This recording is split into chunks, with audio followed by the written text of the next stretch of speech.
चप्पी की जंग लड़ने के लिए आलिमों को उसी तरह खड़ा होना पड़ेगा जिस तरह जंगे आजादी की जंग जीतने के लिए अल्लामा फजल हक खैराबादी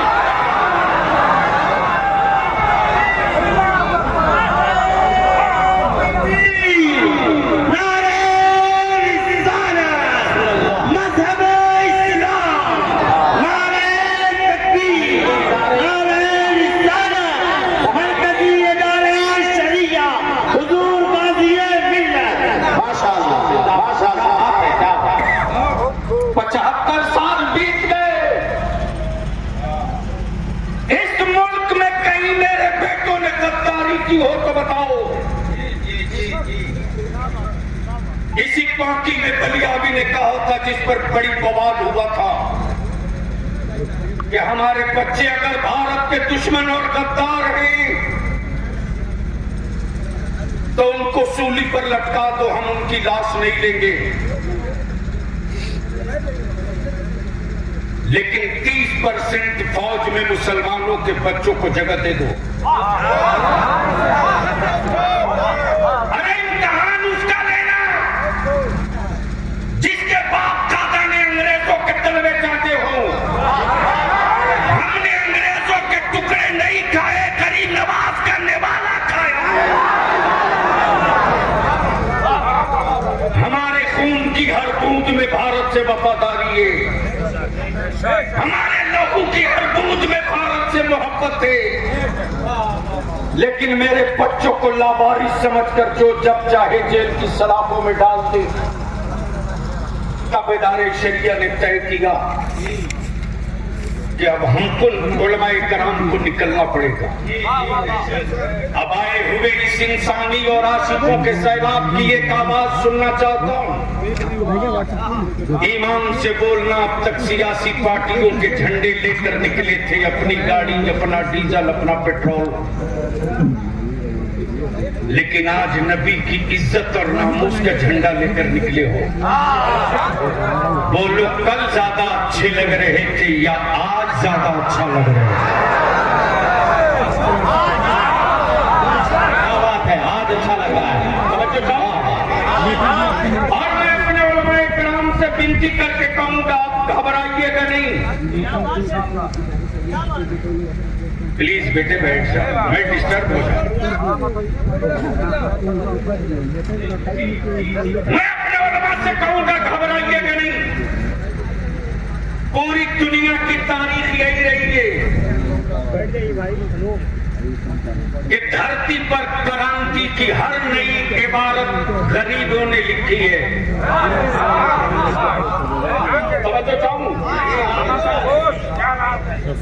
पूरी दुनिया में इनकलाब की तारीख गरीबों के छप्पर से निकला है। इस्लाम का इनकलाब हलीमा की झोपड़ी से चला।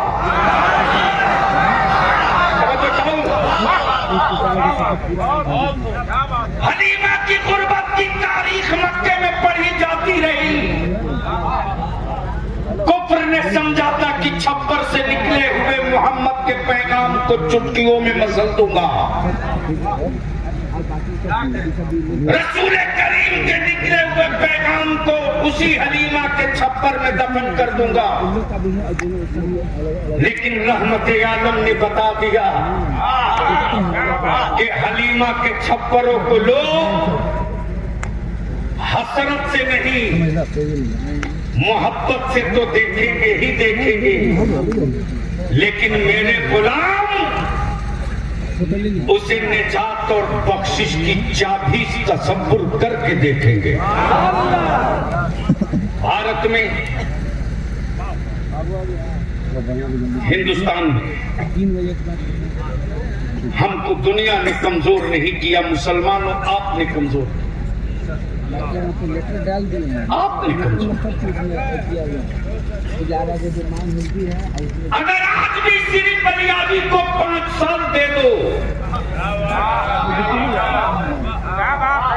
75 साल सबको दिए, 5 साल आलिमों को दे दो। अरे मुसलमान, जब तूने सिर्फ 12 घंटा दे दिया तो आज डाल्टनगंज की कोई गली, कोई सड़क, कोई चौराहा, कोई चौक ऐसा नहीं दिख रहा जहां टोपी, दाढ़ी और मुस्तफा वाले दिखाई न दे रहे हैं। तो जब 12 घंटे के लिए जग जाओ तो शहर बदल जाए। अगर 5 साल के लिए जग गए तो पूरा भारत बदल जाएगा।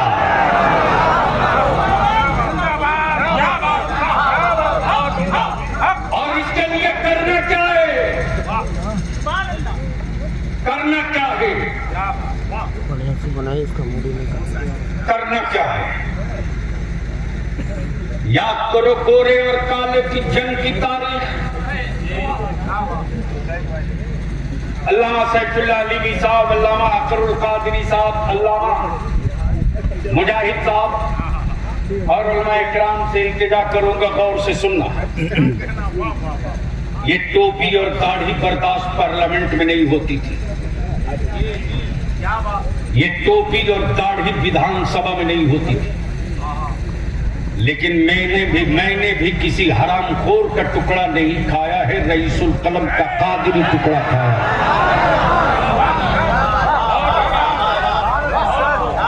मुझे मालूम है कि हराम लुकमों की उम्र कितनी है और मुझे ये भी पता है कि बुजुर्गों के जूठे की ताकत कितनी है।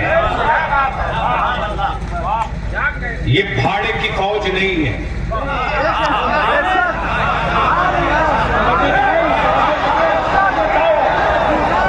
जोर से ऊपर से लेकर नीचे तक ये भाड़े की फौज नहीं है।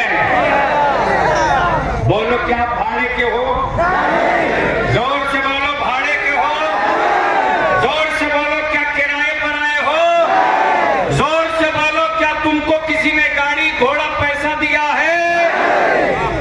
दिल्ली वालों, रांची वालों, बिहार वालों, कान खोल के सुन लो। भाड़े की फौज से अमेरिका लड़ता है। तो मैं तो जाऊं, भाड़े की फौज से अमेरिका लड़ता है और गुलामों के लश्कर से इमाम हुसैन लड़ा करता है।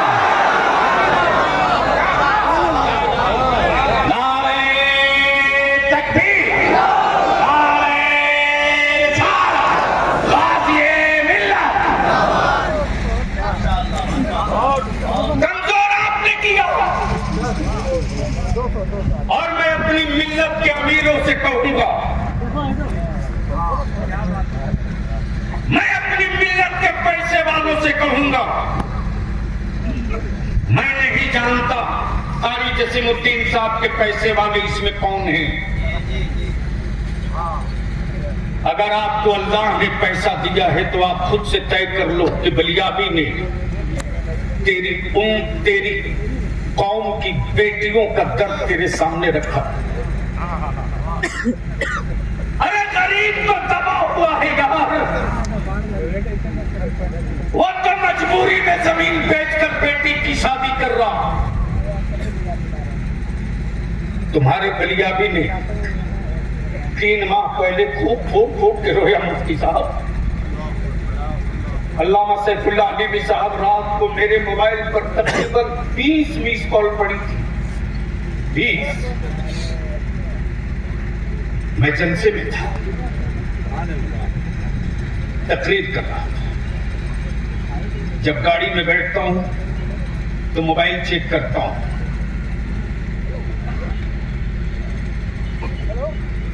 अल्हम्दुलिल्लाह जब तक बैटरी जिंदा रहती है बलियाबी का तेरे मोबाइल कभी बंद नहीं। इसी बालूमाथ के बगल में मजलूम अंसारी मेरे बच्चे को रस्सी में टांग कर गांठ से लटका के लोगों ने मार दिया था। उस वक्त दिलकश भाई बलियाबी अपने बुजुर्गों की दुआओं की बरकत से एमपी था। 3 बजे भोर में मैं दिल्ली पहुंचा हूं पीलीभीत से। जैसे ही बिस्तर पे लेटा हूं मोबाइल की घंटी बजने लगी। उस वक्त मेरी वालदा दिल्ली में थी। जैसे ही फोन की घंटी बजी मेरी वालदा बोल पड़ी, अब भी आया है। और 3 बजे भोर में जाड़े की रात में पता नहीं कौन फोन कर रहा। मैं जल्दी से उठकर करीब गया। मैंने कहा 3 बजे रात को जरूर कोई दुख में होगा, तब तेरे बेटा को ढूंढ रहा। उस वक्त टेलीफोन की जब घंटी बजी तो मैं फोन उठाया। मुंबई से एक लड़का फोन पे रो रहा। मेरे भाई को रस्सी में डाल के मार दिया। मेरे भाई की लाश लटक रही है। उसी वक्त मैंने अपने छोटे भाई मौलाना कुतुबुद्दीन को फोन किया। कि लड़का न जगह बता रहा, न पता बता रहा, सिर्फ कह रहा भाई को मार दिया झारखंड में। ये लगे तो मालूम हुआ कि हैरंज